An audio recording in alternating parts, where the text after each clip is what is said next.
My next guest predicts what is going to happen next in those markets. Who is the strongest and who is the weakest? Well, joining me now is Darius Bozorgi. He's the president and CEO of Veros, which is a real estate data service. And Darius, we had some news out, obviously, in these top 20 metropolitan areas. We're seeing some good news and some, in fact, some of the worst hit are actually rebounding quite well, like San Diego. Your predictors are telling you what in terms of what we've seen with the bad hit states like California, Florida? Well, those are a tale of two cities, Betty, as you just mentioned. So, for example, in California, San Diego, as you mentioned, is the area that led us into the abyss, so to speak, and from our models is the area that seems to be leading us out. So we're actually seeing some very nice appreciation over the next 12 to 24 months in that area. Florida, the other area that you mentioned, is on the other end of the continuum, where we are still seeing high single-digit depreciation over the next 12 months. It is certainly one of the hardest hit areas, along with other areas of the country, such as Vegas, which is still having a hard time. Seattle in the Pacific Northwest is set for a hard time as well. But, when you look at the big picture and you back up, in general, the good news is there's positive here. We're still in a long recovery. We have a long road to go. The fundamentals are still weak, but the rates of depreciation across the country have dropped. So, we're falling, but not falling as much as before. Correct. Absolutely right. We're not falling as fast. So, as a good example, and we monitor all the major metro markets across the country.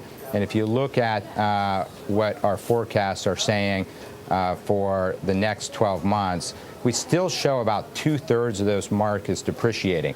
But if you look beyond that and you look from, say, 13 to 24 months out, only 1/3 of those same markets are still depreciating. So it's good news. We still have a long way to go. Okay, but and we were just pulling up those maps where it showed your predictions for the 5 strongest markets and the 5 weakest. And one thing that I noticed is that you do have a rebound going on in those badly hit states like California and Nevada. However, Florida is not rebounding. It doesn't seem to factor into your top 5 strongest markets. So what exactly is going on there, though? I mean, why isn't Florida coming back up? Florida is certainly one of the weakest markets right now in the country, and the biggest problem there is inventory, especially in the condo markets. The inventory there is still through the roof. You still have a lot of investor activity. Really, we're still coming out of the aftermath of all that speculation. So it's really the inventory that is driving the prices there. Okay.